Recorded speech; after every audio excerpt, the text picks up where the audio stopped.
Lorna, first of all, can you just explain why we're here? Yeah, so after 18 years in the Scotland women's team and after our match against England, I have decided to retire from international cricket. It's not been an easy decision, but one that I'm quite content with now, having made the World Cup. There's no higher kind of accolade than that, so yeah, I think I've given a lot to this team and the team's given a lot to me, and I think it's now time to let the young ones take the reins, and I'll bow out gracefully. How does it feel to bow out at a World Cup, sort of after all those years of trying to get here and now you finally have? It's been an emotional journey, that's for sure. There has been a lot of heartache from me and other members that are still within this team, and they will continue to play. But to finally be here and to say, oh, we've done it, we've finally got here.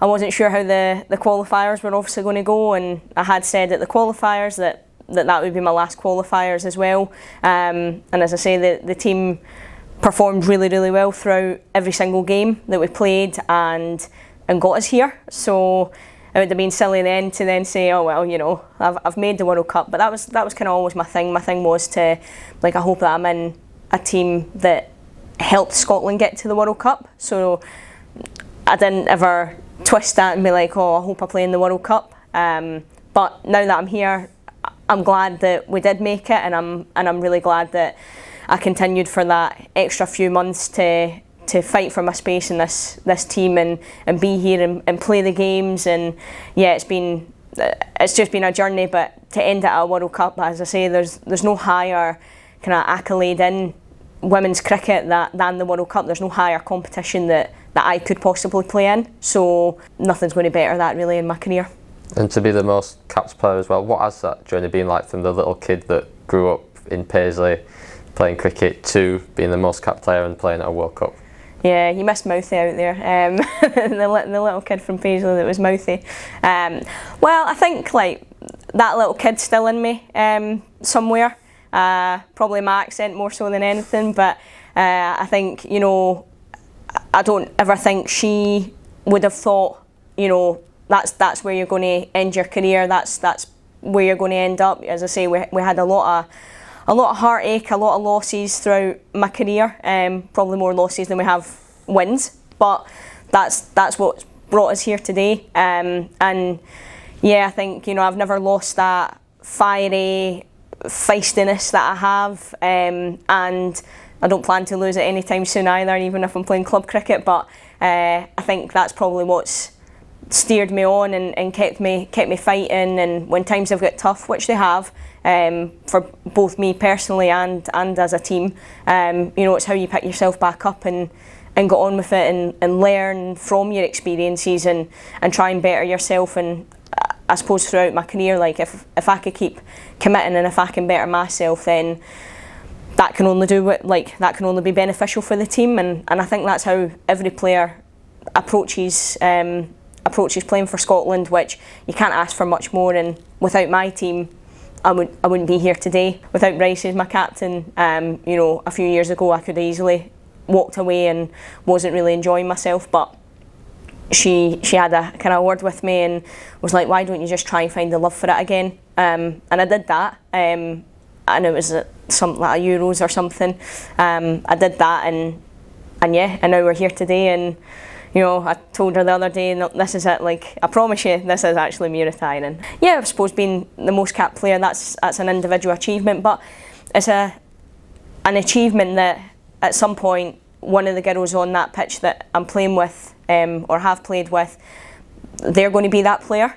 That is something that they can do and work towards if that's what they want. But I've never really thought of, oh, I'm the most cap player, so I'm the most experienced, I'm this, I'm that, because there's better players in this team than me. I know that. I'm not silly. But you know, if I can keep performing and I can keep giving what I give to the team, and they keep wanting to take it, then brilliant. But I think comes with the caps, comes injuries, comes niggles, and obviously I've got a job back home. I've got a family back home, an 8-year-old stepdaughter. So I think it's about time that I stop using annual leave or whatever to come away and play cricket and actually maybe go on holiday with them at some point.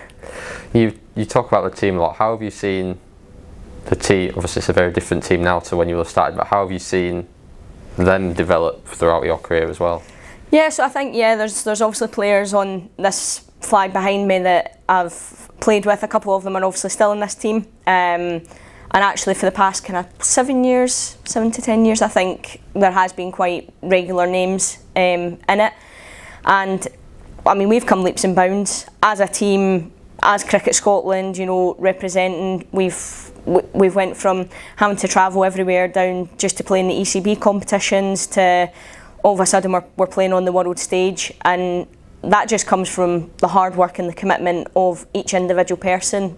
It's amazing to see the journey that these girls have went on. You know, a lot of them on professional contracts now down south.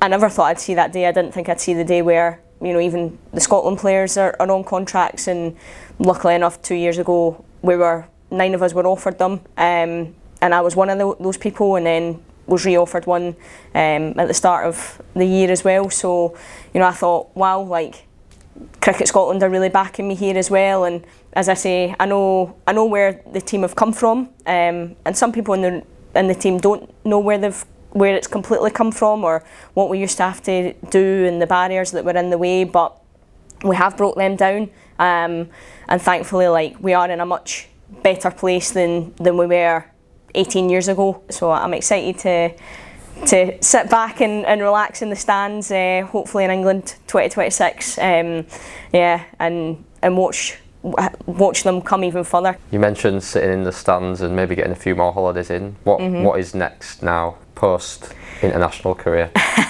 I suppose I'm probably going to have to go back to my actual job. I think I'm not sure work will actually be glad to have me back, but I'm coming back, so you know. But you know, they've been really supportive, so first and foremost I need to just get back and get my head down at work, I think, and yeah, just spend some time with the family, get the dog out. Like, he'll be missing me like mad as well, and I'm missing him like mad, and as I say, my wee one's in primary school, so like whenever the holidays come about, it means that I can actually be there. But I think if you ask my wife in 6 months' time, do you still want Lorna to have retired from cricket? I think she'll say no, you can have her back, but unfortunately she's stuck with me as well.